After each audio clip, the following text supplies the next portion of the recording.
Muy bien. ¿Alguien ha leído por su cuenta y ha avanzado un poquitín? ¿O nadie?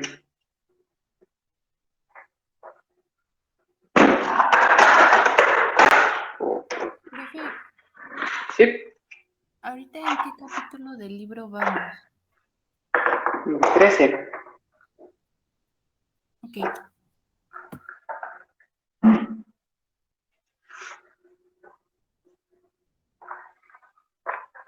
Vamos en el 13.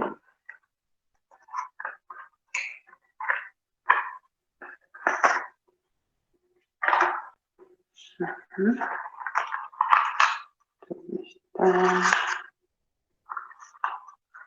Se ve bien. En el 13. Bien. Entonces.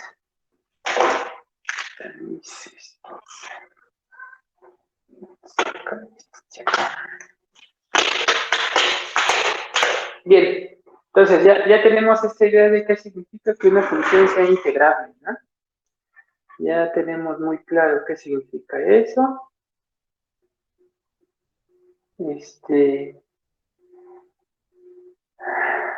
ver si mejor.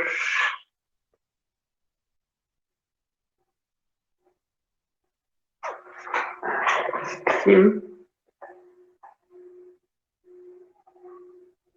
Perfecto. Muy bien. Entonces, una de las principales cosas que tenemos que probar es que si una función es continua, entonces es integrable.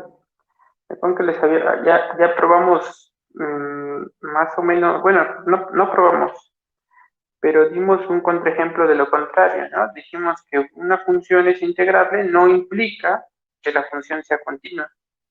Es una de las principales cosas que revisamos, ¿cierto? ¿Se acuerdan? Sí, profe. Lo que quiero probar ahora, o de las cosas que nos hacen falta probar, es que si es integrable, que si es continua, entonces es integrable. ¿Sabes? Entonces, voy a utilizar un resultado que no sé si lo vieron ustedes o si les suena, de algo que se llama una función es uniformemente continua. ¿Lo recuerdan? ¿Haberlo visto?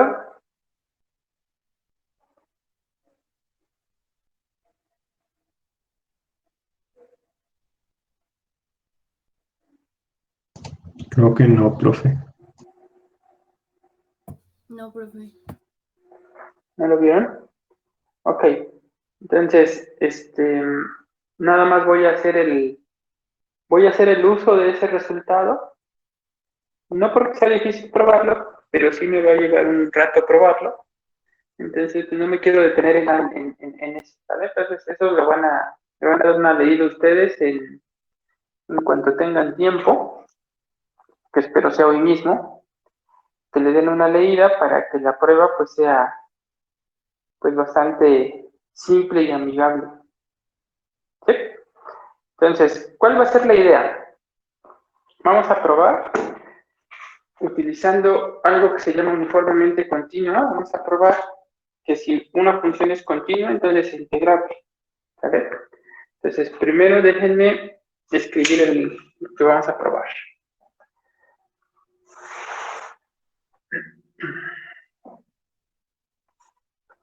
Proposición.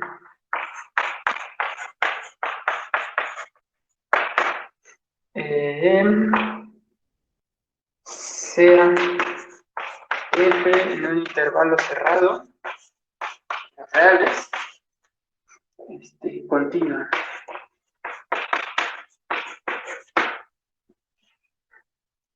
Entonces, si f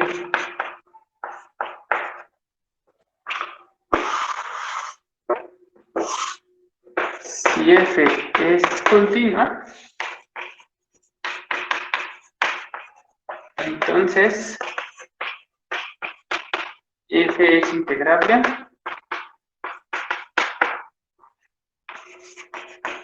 en el intervalo cerrado A, B. ¿Sale? Ahí está. Entonces vamos a hacer la prueba. A ver si se ve este color.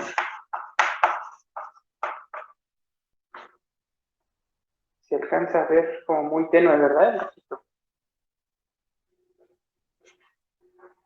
Está mejor el blanco. Prueba. Entonces, ahí le va. ¿Quién se acuerda de la definición de continuidad en un punto? ¿Quién la recuerda? Que el límite hacia ese punto es igual a la imagen en ese punto. Ajá. ¿Y con épsilon y deltas?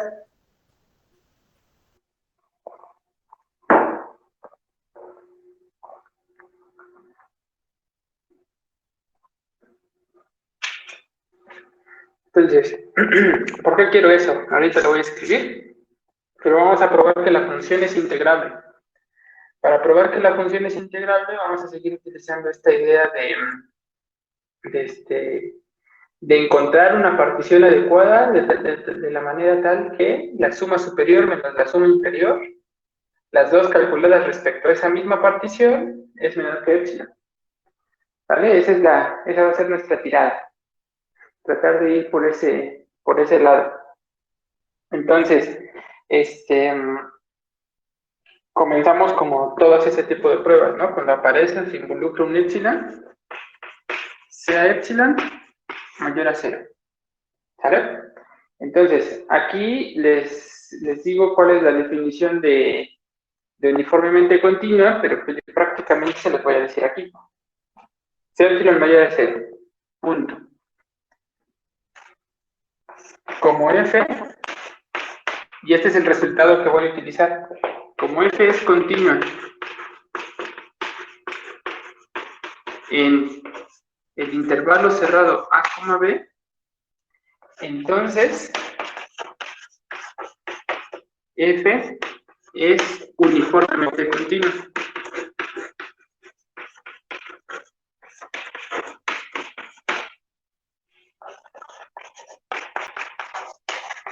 Ese es el resultado que estoy utilizando. Como f es continuo en un cerrado, entonces f es uniformemente continuo. Esa es la proposición que ya deberíamos de saber. Ahora, ¿qué significa que f sea uniformemente continua? Es decir, déjenme hacerlo de nuevo, porque el azul se ve. No tanto. No tanto, ¿no? Es decir, o en otras palabras,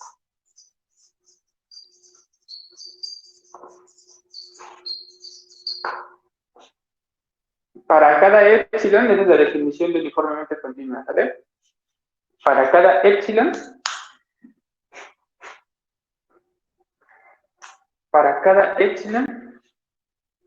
existe delta mayor a 0, tal que si x menos y en valor absoluto es menor a delta, entonces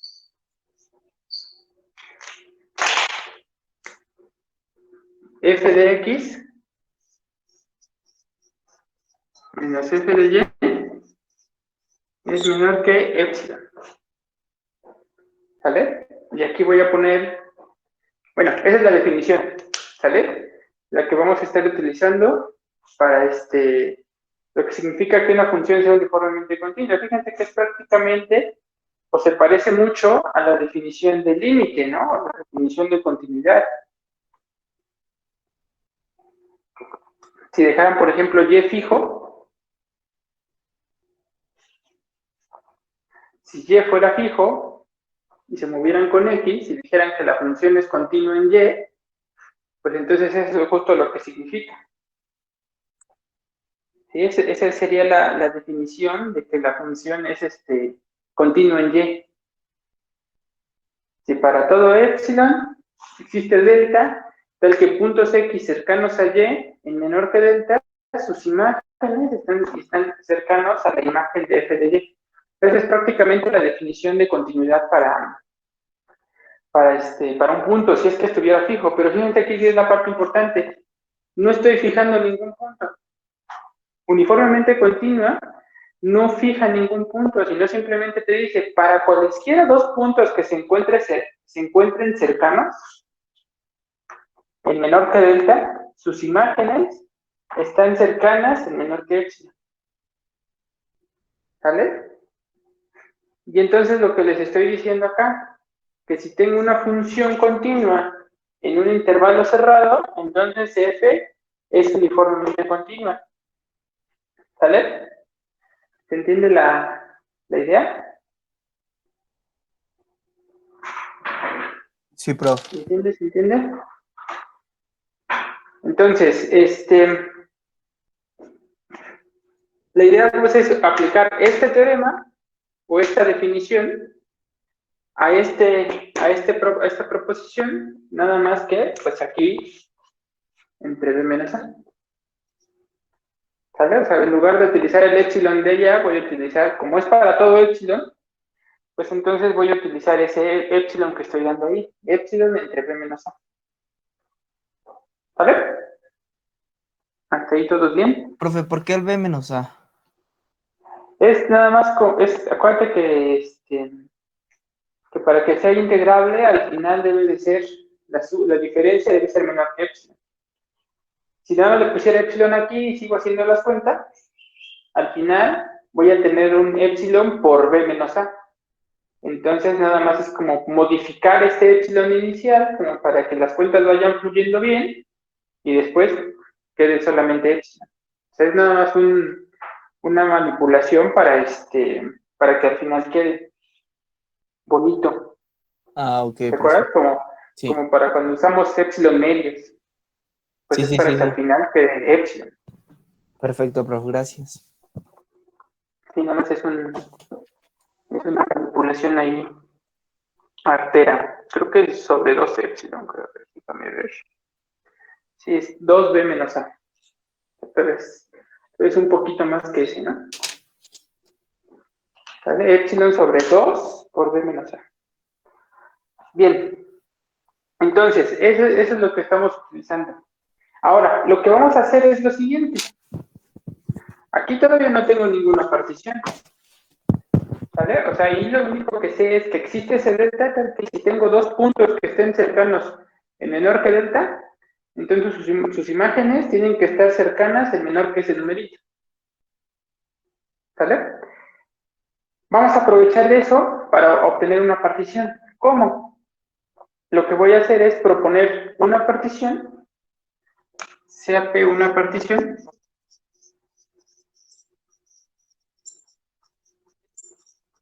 del intervalo cerrado, B, tal que cada diferencia sea menor estricto delta. ¿Vale? Entonces estoy dando una partición bien chiquita, bien finita. ¿Qué tan fina la quiero? Pues la quiero tan fina que cada vez que yo tome un subintervalito de esa partición, ese subintervalito pequeñito de TI menos 1 a TI, la longitud de ese intervalo sea menor que delta. Que ese delta que estoy proponiendo por aquí, ¿no? ¿Sale? ¿Se entiende? Hasta ahí bien, ¿no? Todo. Lo único, estoy utilizando algo que pues a lo mejor lo hemos visto, pero no es nada difícil, ¿no? Ahora, vamos a lo siguiente. Yo ya tengo que todos los puntos de ese intervalo, a ver, vamos a ponerlo en un dibujo, para que les quede todavía más claro lo que voy a decir. Tomen cualquier intervalo en la partición, ¿no? Cualquier subintervalito. Aquí está TI, menos 1, y aquí está TI. ¿Sale? Ahí está, ese es cualquier subintervalito. Fíjense en todas las imágenes. De aquí, fíjense en cualquier imagen. Más bien, en todas las imágenes. Acuérdense que la función es continua. Entonces la función se debe de ver así, ¿no? Lo que sí va a pasar es lo siguiente. Si yo tomo cualesquiera dos imágenes, y otra cosa, como es continuo en el intervalo cerrado grandote A, B,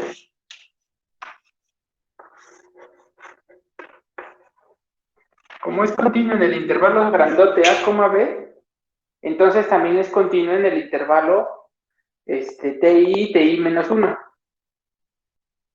¿Sí? ¿Todos de acuerdo? O sea, es continuo en un subintervalo. ¿Eso sí lo recuerdan?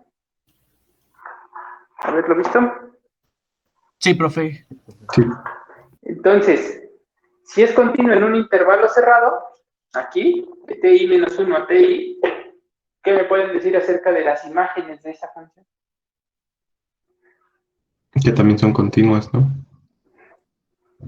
Bueno, pero ¿qué me pueden decir acerca de la función, de las imágenes? O sea, hay tres teoremas, ¿no? Fuertes ahí sobre ese intervalo TI menos 1, TI.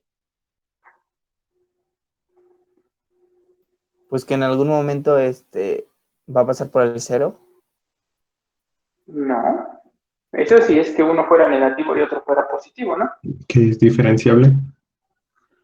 No, continuidad no implica diferenciabilidad. Que tiene un mínimo y un máximo. Exacto, ¿no? Esa es una importante. Y nosotros, acuérdense, ¿qué andamos buscando? Pues andamos buscando el ínfimo y el supremo. Pero si la función en un intervalo cerrado tiene mínimo y máximo, pues entonces el supremo y el ínfimo coinciden con el mínimo y el máximo. ¿Sí o no? ¿Qué significa entonces? Que existe un punto cuya imagen es el máximo y existe un punto cuya imagen es el mínimo. ¿Sí o no?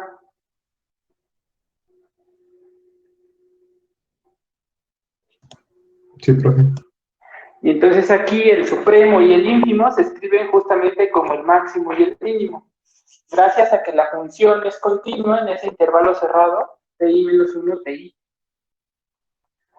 Pero yo les estoy diciendo que si tengo dos puntos cuyas imágenes son menores que delta, pues entonces sus imágenes son menores que esto. ¿Qué significa eso? Pues lo que significa eso es que como estos puntos donde se logra el máximo y el mínimo están dentro de un intervalo TI menos 1, y ese intervalo es de tamaño menor que delta, pues entonces esos puntos, que se llama Xi1 y Xi2, están justamente, sus imágenes son menores que delta. Y si son menores que delta, entonces sus imágenes, MI y MI menos 1, son menores que epsilon sobre 2B. ¿Sí? O sea, lo que tengo es entonces que MI menos MI, que son las imágenes de estos puntos respectivamente, son menores estrictos o iguales. Bueno, para mi caso son menores estrictos. No, menores o iguales. Ahorita les explico por qué menor o igual. Son menor o igual, o si alguien me dice por qué es menor o igual, estaría súper cool. ¿Vale? MI menos MI mayúscula, es menor o igual que epsilon sobre 2 por B menos A.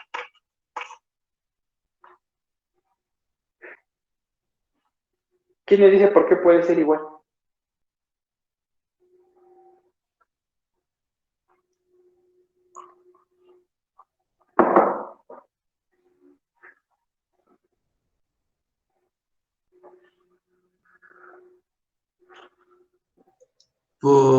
Podría ser porque podría ser constante en el intervalo No. AB.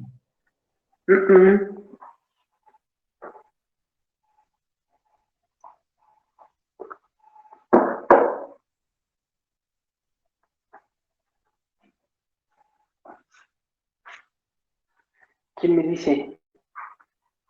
Digo, no es un argumento sencillo, tampoco, que lo vean así tan rápido. Pero tampoco es un argumento imposible de ver.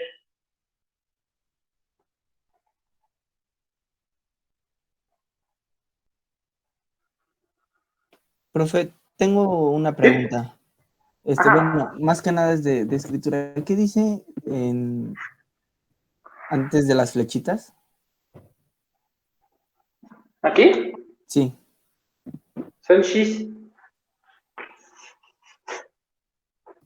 Ah, ok. Gracias, La profe. letra esa rara. Shi 1, Shi 2. Con X, Ji.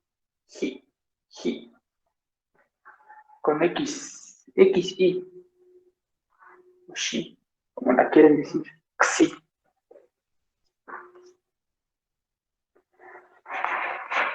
Bien, el argumento. Esto es cierto si X menos Y es menor a delta. ¿Vale? Pero podría pasar. Bueno, no. En mi caso no podría pasar. En mi caso siempre es menor estricto. Así. En el libro le dan chance a hacer menor o igual, creo.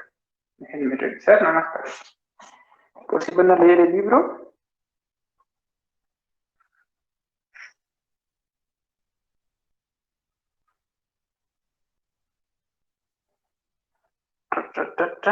No, también le ponen menor y de menor estricto. Bueno, en el libro le ponen menor igual, pero se puede ver rápido que es menor estricto por mi argumento que les acabo de dar. Dado que estos dos puntos, TI-1 y TI, son estrictamente menor a delta, entonces los puntos Xi y Xi2 tienen una instancia también menor estricto a delta y esos puntos son los que alcanzan su máximo y su mínimo en este intervalo cerrado. Y por lo tanto sus imágenes son estrictamente menores a este valor de epsilon. ¿Vale? En el libro utilizan un menor igual, pero se puede probar fácilmente que es menor estricto. ¿Vale? Entonces no es necesario que lo conviertas, en mi caso. En el libro sí, porque ellos dicen, bueno, en realidad se puede probar con el menor estricto. Ahí está. ¿Vale? Ahí está. Entonces tengo que MI mayúscula menos MI minúscula es menor estricto que epsilon sobre B menos A. Pues prácticamente ya acabé. Porque fíjate, ahora lo que hay que hacer es hacer el cálculo de la suma superior menos la suma inferior. ¿Eso a qué es igual? A epsilon entre B más A. Bueno, al final, pero ahorita ¿qué es igual? La suma de i igual con 1 hasta n, ¿no? Porque acuérdense que en mi partición, cuando no la escribo, ya habíamos convenido con ustedes que la íbamos a poner como T0, T1, T2, hasta n. ¿Vale? Entonces, siguiendo esa convención, esta partición tiene de i1 hasta n y los elementos de la partición se llaman s. Entonces, la suma superior no es otra cosa más que los supremos multiplicado por TI menos TI menos 1. Esa es la suma superior. Y la suma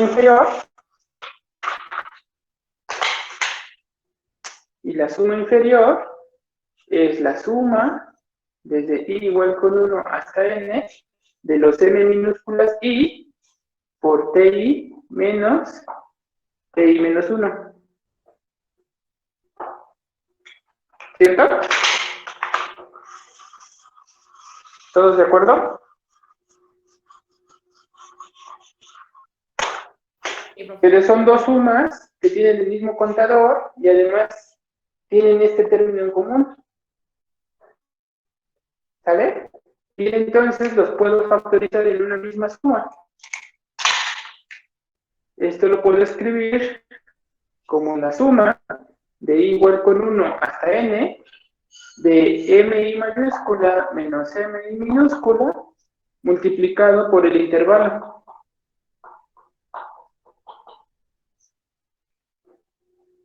¿Cierto?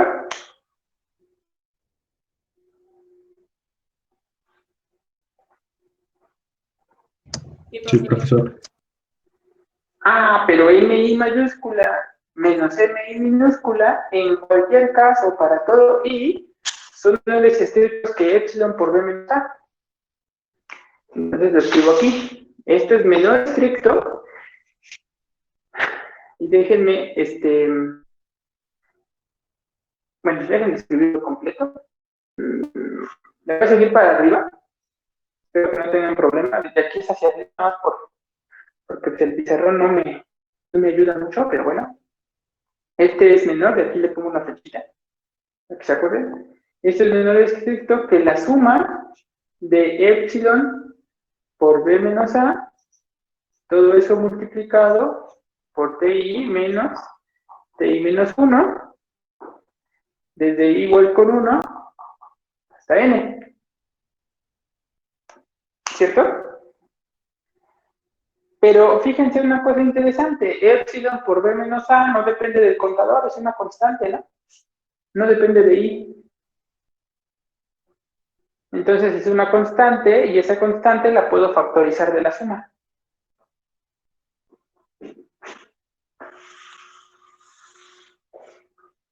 ¿Vale?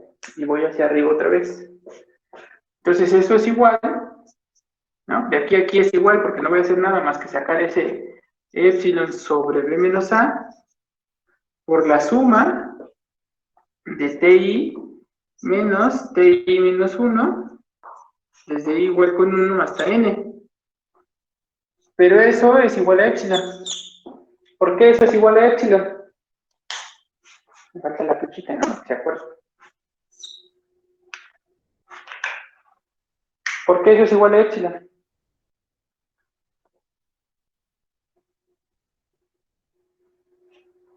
Porque TI menos 1 es mayor que epsilon entre 2B menos A. No. Porque la sumatoria da B menos A.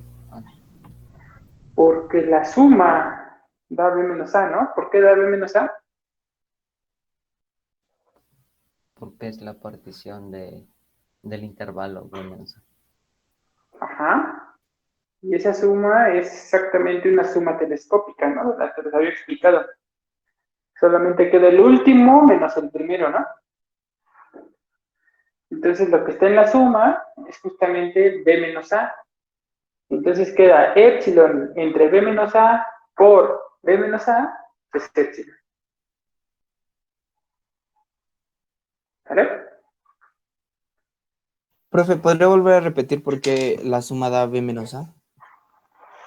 Esa porque esa es una suma telescópica. Entonces nada más como tarea y en tu apunte, a un ladito, empieza a escribirlos desde I igual con 1 hasta 5.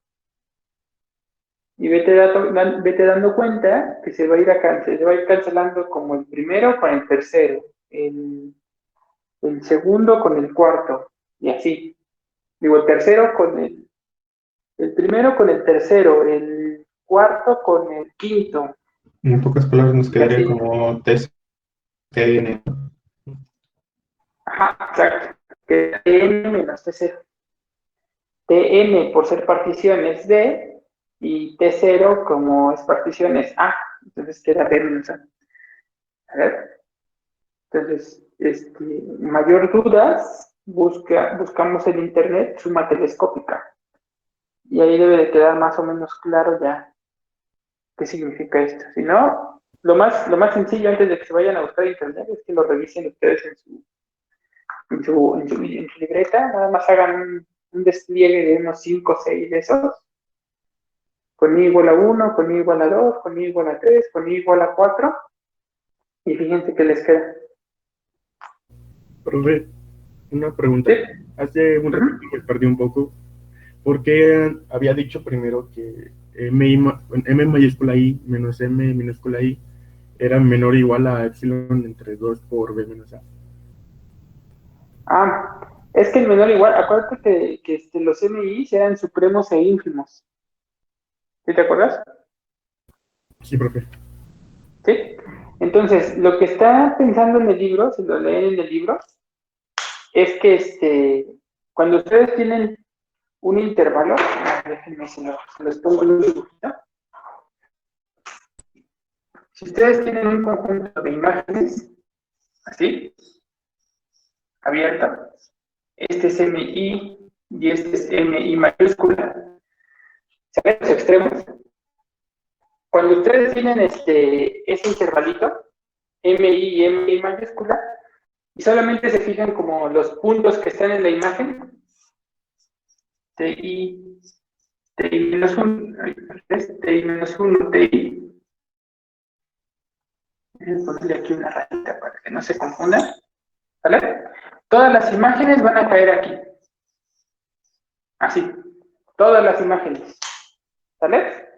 Lo que está pensando el libro es que puede llegar a pasar, cosa que no es cierto, pero lo que está pensando, para que sea más fácil leer la proposición, es que tú puedes tomar este punto y este punto se va aquí y este punto que se va acá. Entonces, lo que está considerando el libro es que puede llegar a pasar que te tomes los extremos. Como es el supremo y el ínfimo, te puedes llegar a tomar los extremos. Y los extremos están a distancia,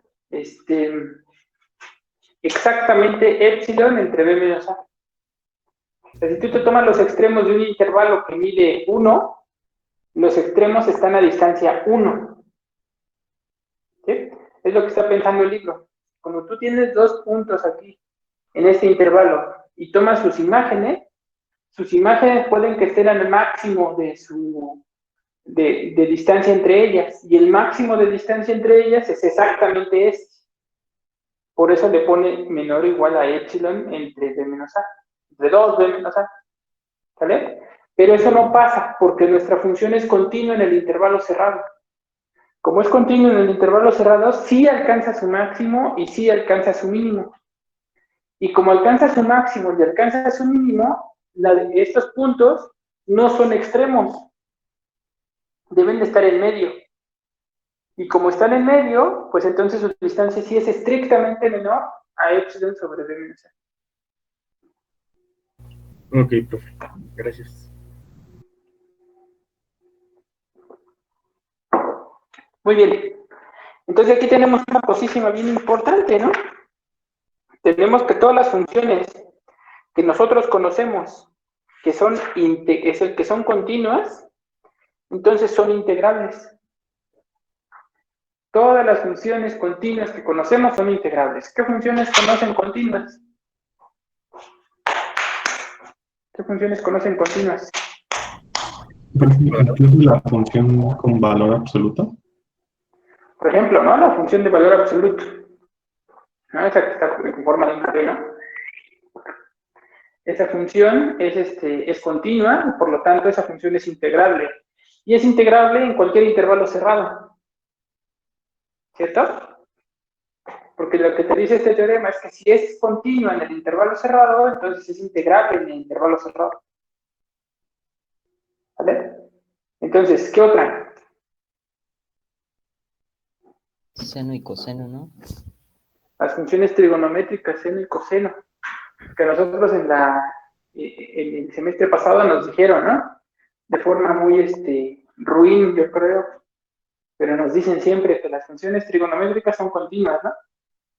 No lo prueban, no hay una definición siquiera de qué es una función trigonométrica, pero nos dicen que son continuas, ¿cierto? Es más, hasta nos dicen que son diferenciables y que la derivada es quién sabe qué, ¿no? ¿Sí, no? Sí. Bueno, pero esas también son. ¿Qué otras funciones conocen? 1 entre x. 1 entre x, ¿en qué intervalo?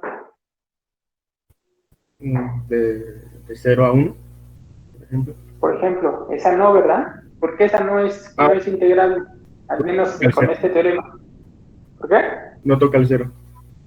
Porque no toca el 0. En otras palabras, el dominio es un intervalo abierto, ¿no? Ajá. O es semiabierto, ¿no? Al menos el lado izquierdo es abierto, del lado del 0. Entonces, si tú te vas un poquitito lejos del 0, digamos en un epsilon 1, ¿no? Si tomas el intervalo epsilon, 1, ahí sí es continua. Entonces ahí sí es integrable. ¿Vale? ¿Qué otra?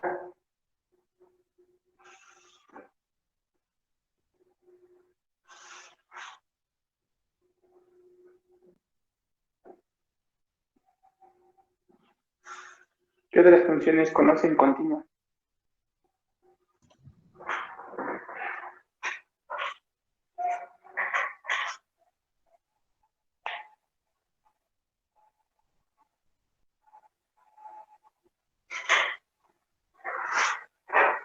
Cualquier función polinómica, ¿no?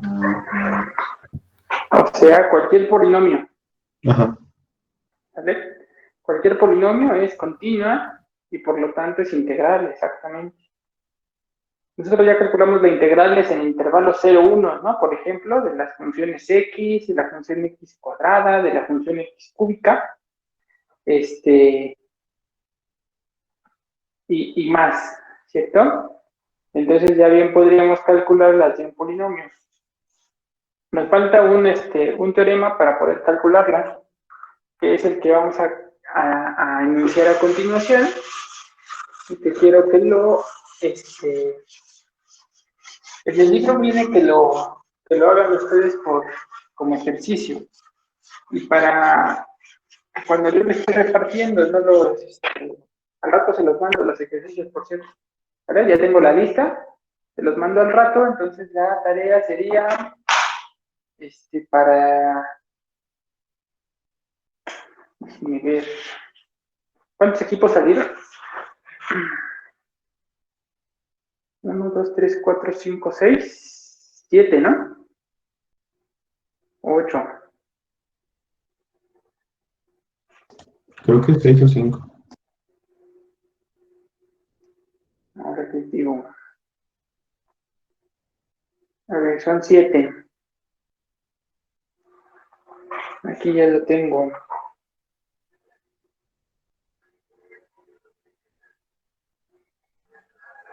Son 7. 1, 2, 3, 4, 5, 6, 7. 7, 7, 7. Y de ejercicios tenemos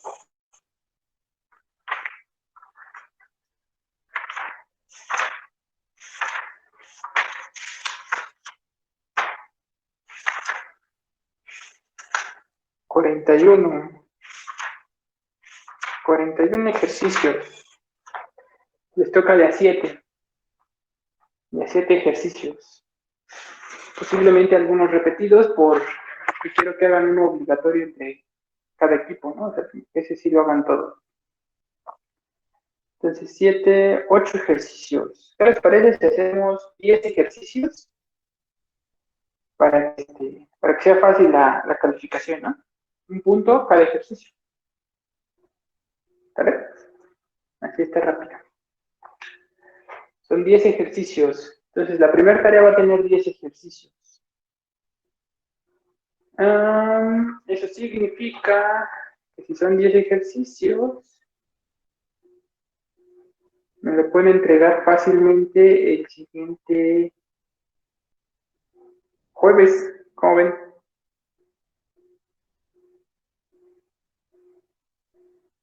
Serían prácticamente 10 días, ¿no? De este jueves en 8, profe. Sí, sí. El jueves 19.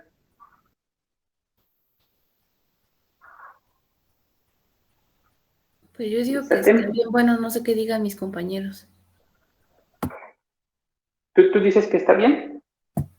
Pues sí, yo creo que está bien, pero no sé qué opinan los demás.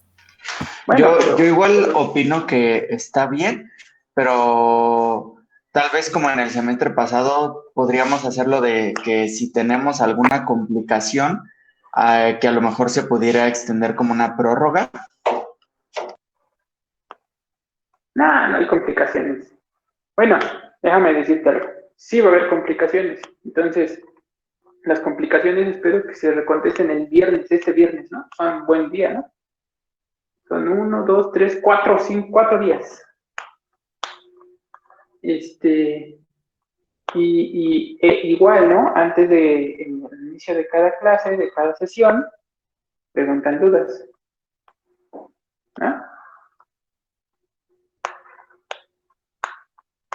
Yo creo que está Igual bastante, sí. es Perdón. muy buena cantidad. Y bueno, nada más pregunto su opinión para saber qué dicen, ¿no? Al final, esto es peor que una dictadura, ¿no? Entonces, el jueves 19 está perfecto.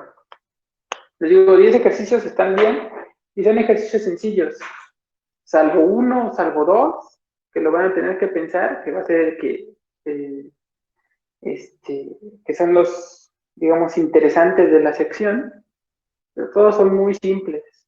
O sea, no son de algo que les pueda quitar el sueño, que necesiten unas 3 tazas de café o cosas así.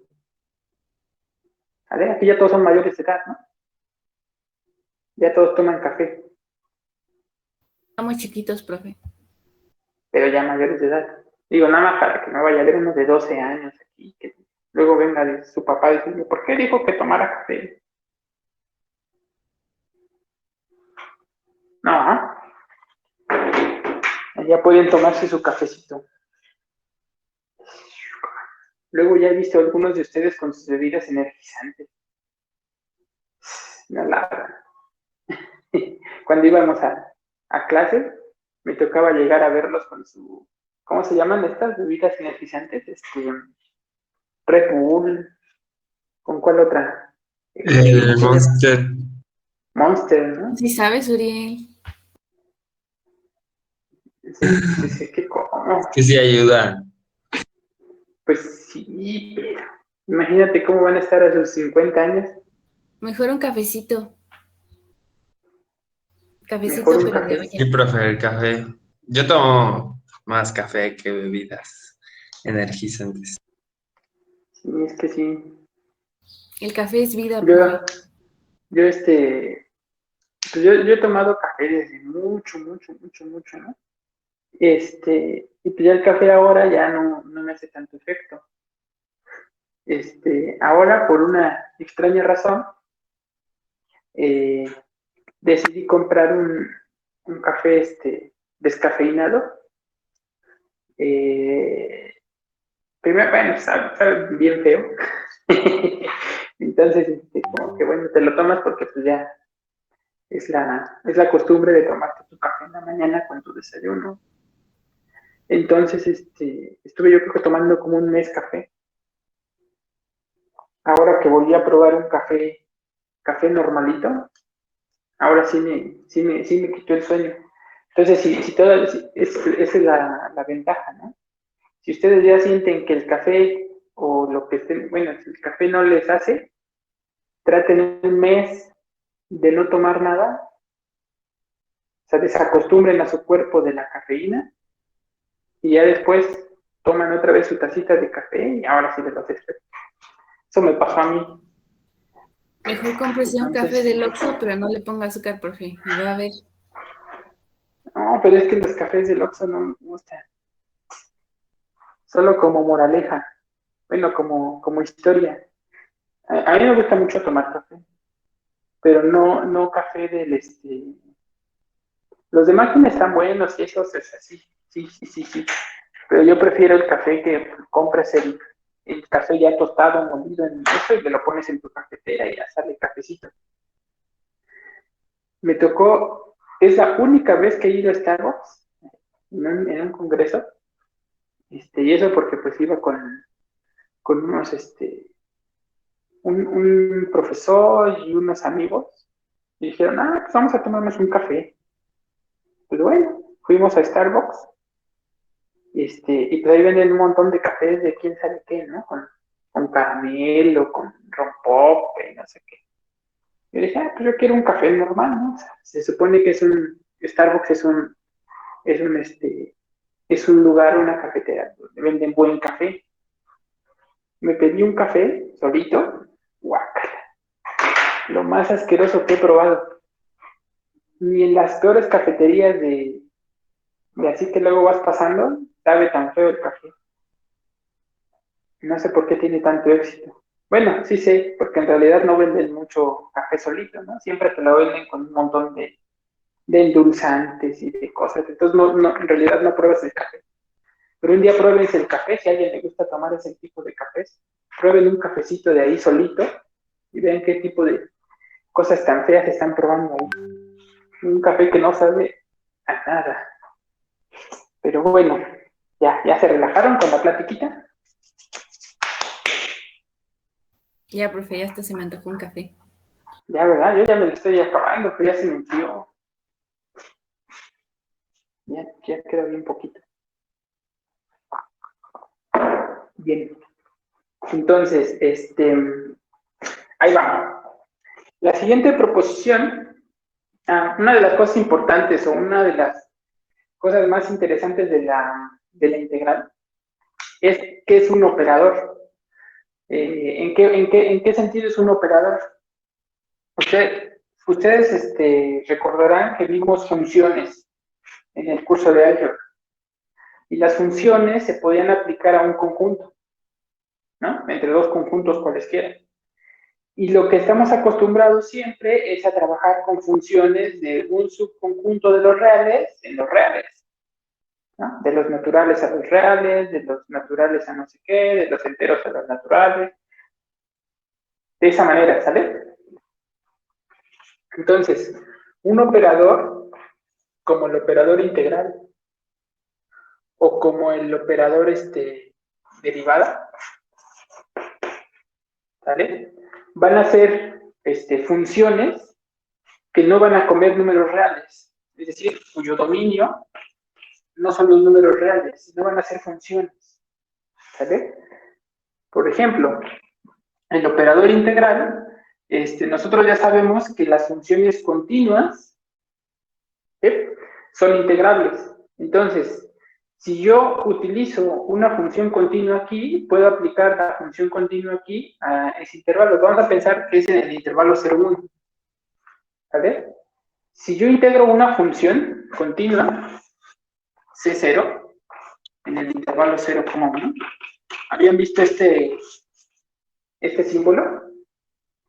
Es una C ahí como garigoleada, C super 0.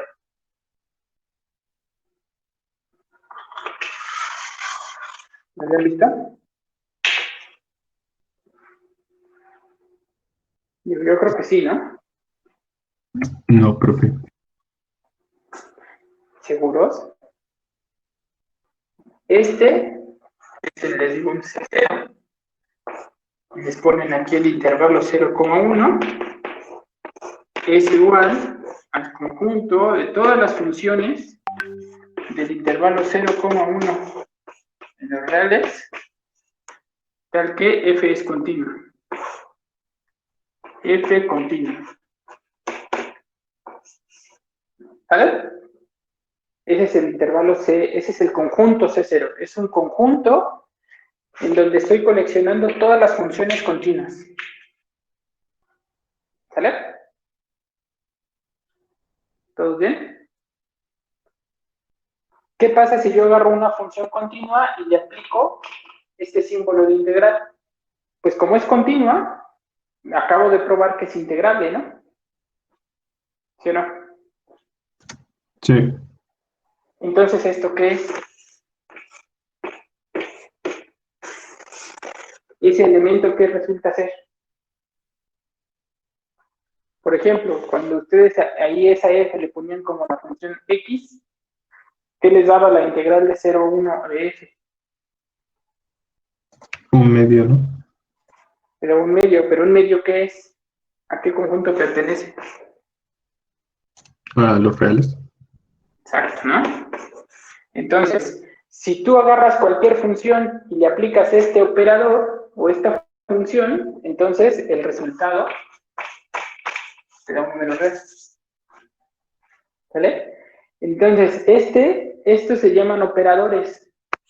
Cuando la función está definida en espacios de funciones, a ese le vamos a llamar el operador. Entonces, por eso, en muchos lados, este este símbolo de integral le vamos a llamar el operador. ¿Vale? Si ustedes operador integral, operador diferencial, operador no sé qué. ¿Sale? En algunos lados también les llaman transformadas. Transformada de Laplace, transformada de Fourier, transformada de no sé qué. ¿Sale? Pero en realidad pues, todas son funciones, nada más que se especializan a un tipo particular de conjuntos. Bien. Siguiendo con esto. Una de las principales cosas que utilizan o que les dicen por allí es justamente que la integral es una operación o es un operador lineal. Nosotros ya probamos algo acerca de ese operador. Nosotros probamos que si teníamos una función f y g y esa función era integrable, sí y solo sí, bueno, más bien, que si las funciones f y g eran integrables, entonces la función f y g eran integrables y su integral era exactamente esto.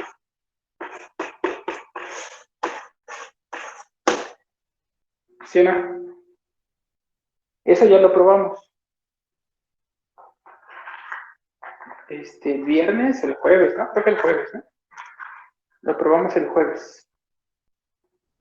Entonces, ¿por qué quiero esto? Pues porque ahora lo que me interesa es probar que en efecto es como una transformación lineal. Están viendo este semestre álgebra lineal, ¿no? Sí. Va. ¿Ya vieron lo que significa una transformación lineal? No, todavía no. Están en espacios vectoriales. Sí. Va. Pero bueno, una transformación lineal es una función que hace esto. Que t de x más y es igual a t de x más t de y. ¿Vale? Y hace también lo siguiente. T de una constante por x es igual a la constante por t de x. ¿Sí? En pocas palabras, una transformación lineal abre sumas, así se dice coloquialmente, ¿no? Abre sumas, t aplicado a x más y es igual a t de x más t de y. Y saca escalares. T de la constante por x es igual a la constante por t de x. Eso se llama una transformación lineal. ¿Vale? Regularmente estas transformaciones lineales van de espacios vectoriales en espacios vectoriales. Resulta que este espacio de aquí es un espacio vectorial. El conjunto de todas las transformaciones, de todas las funciones continuas del intervalo 0, 1 en los reales, es una función continua. Es un espacio vectorial. ¿Vale? Ese también estaría padre que lo probaran. Prueben que ese conjunto es un espacio vectorial. Ahora que están viendo espacios vectoriales en álgebra lineal, pues pueden preguntarle ese a ¿quién les está dando? Álgebra lineal. Se llama Sergio Mireles, el profe. Es un profesor nuevo. Sergio Mireles. Sí, no lo había escuchado. Bueno, pregúntenle a Sergio Mireles que qué tan difícil es probar eso, ¿no? Les va a decir, pues es bien fácil, pruébenlo ustedes, ¿sale? Entonces, ahí pregúntenle, ¿sale? ¿Se puede probar ese o pruébenlo como un ejemplo en la clase? Que ese es un espacio vectorial sobre los reales, ¿vale? Luego, la idea que les estoy diciendo es que nosotros tenemos que probar, o les dicen regularmente, no sé si hasta en la prepa, les dicen que la integral es una transformación lineal o funciona, es lineal en este sentido. Nosotros ya vimos que la transformación aplicada a una suma es la suma de las transformaciones. O la integral de una suma es la suma de las integrales. Y de esa misma forma tenemos que probar la segunda parte. Que si nosotros tenemos una función que es integrable, esa es la proposición.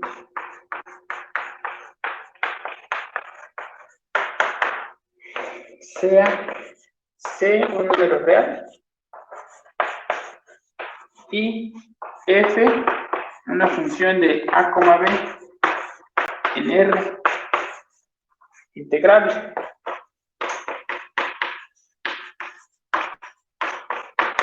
Entonces, la función C por F, que es una función que tiene el mismo dominio que este es integrable y justo lo que queremos es que la integral de A a B de la función C por F no es otra cosa más que la constante por la integral de A a B de F. ¿Vale? Eso es lo que queremos probar. ¿Todos bien?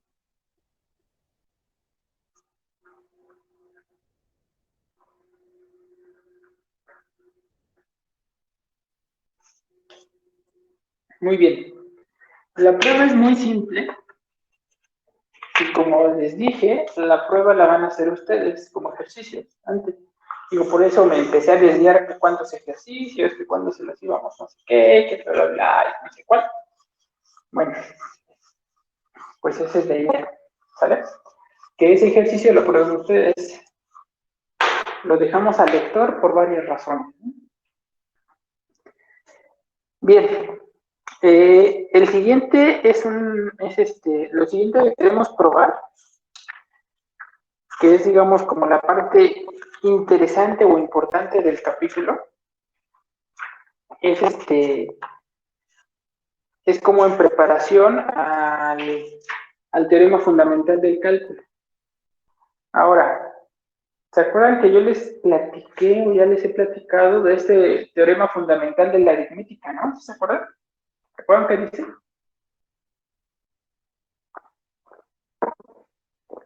El teorema fundamental de la aritmética. Más o menos, no me acuerdo muy bien, profe. ¿Con qué tiene que ver?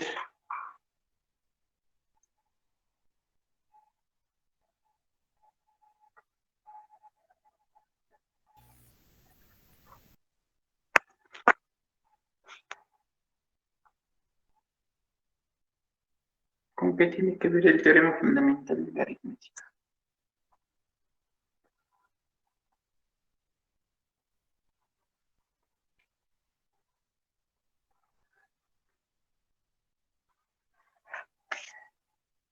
¿Se acuerdan?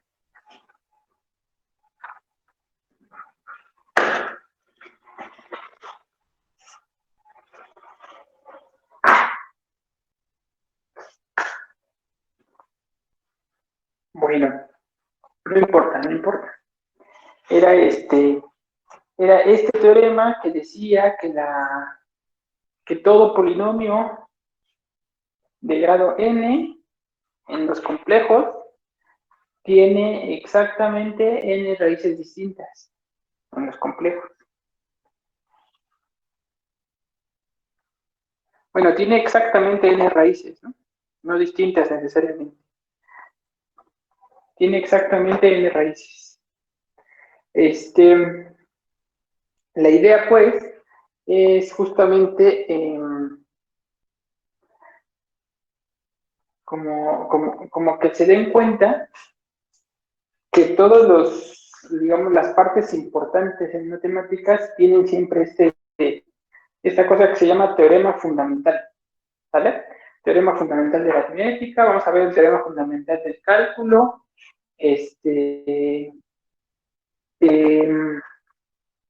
¿y por qué le vamos a llamar fundamental? ¿No? Esa es una cosa importante que necesitamos, pues, como que ir viendo. ¿Por qué le vamos a llamar teoremas fundamentales? ¿Vale? ¿Para qué? ¿Por qué? ¿Sí? Entonces, conforme vayamos avanzando, vamos a ver que se llama teorema fundamental, porque a partir de ese teorema podemos construir muchísima herramienta nueva, muchísimas cosas que en principio eran muy complicadas, como por ejemplo calcular integrales. Se dan cuenta que calcular integrales de esta forma, utilizando supremos de sumas inferiores, no sé qué, o utilizando esto de que las sumas de superior menos la inferior es menor que epsilon, es muy complicado ir calculándolo de esta manera. Entonces la idea es utilizar este teorema fundamental del cálculo, facilitar muchísimo las cosas y encontrar muchos resultados, no solamente para calcular, sino distintos, de construcción, en los cuales nos van a ayudar para meternos en diferentes áreas o diferentes cosas, no solo matemáticas, sino de física, de economía, de ecuaciones diferenciales, de muchas ramas, ¿vale? Entonces, esa es la cosa que vamos a tirar por aquí. El primer teorema, que es como un teorema de preparación, que en realidad no sé qué tanto valga la pena, pero bueno, lo voy a decir porque es importante tener completos los teoremas al menos, es el siguiente. Proposición. Sea f una función acotada e integrable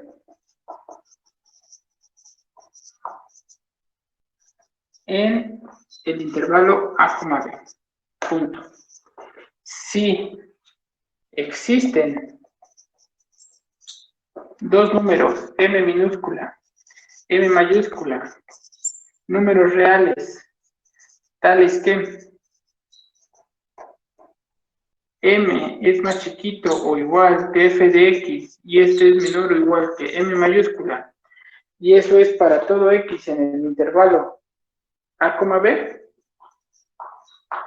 entonces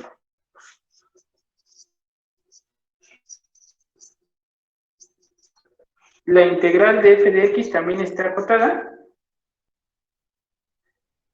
La integral de la función f de AB también está acotada y va a estar acotada por m por b menos a y por arriba por m mayúscula por b menos a. ¿Vale? La prueba es bastante simple. La prueba es muy, muy simple.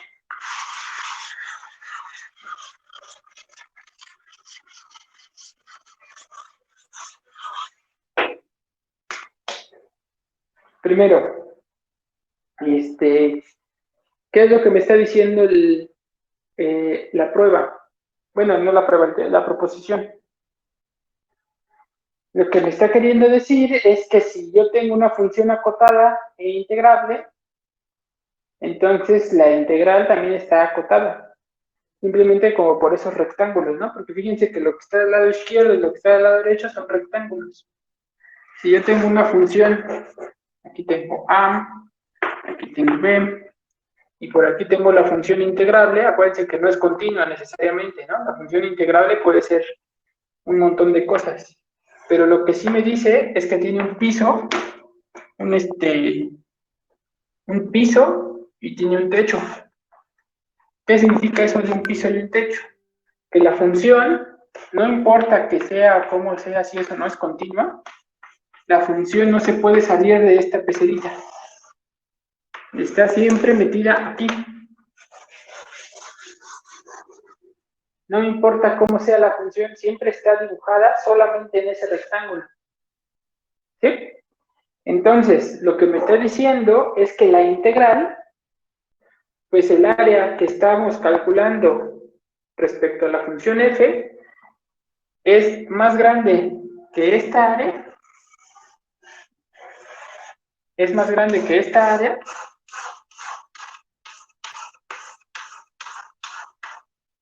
y más pequeña que el área grande, ¿no? El área roja.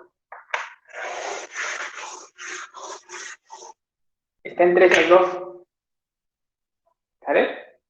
Entonces esa integral está entre esas dos cosas de aquí.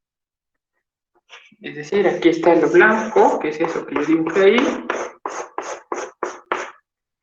Es menor o igual que la integral. Y eso es menor o igual que lo rojo.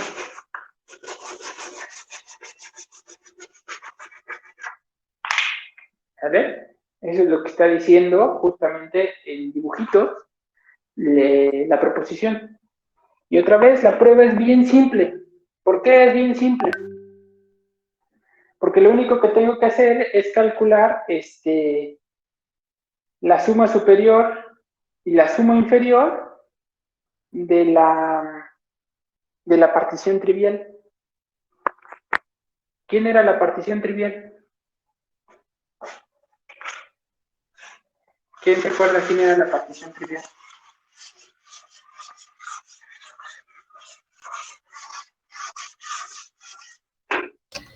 Es una partición que solamente tiene A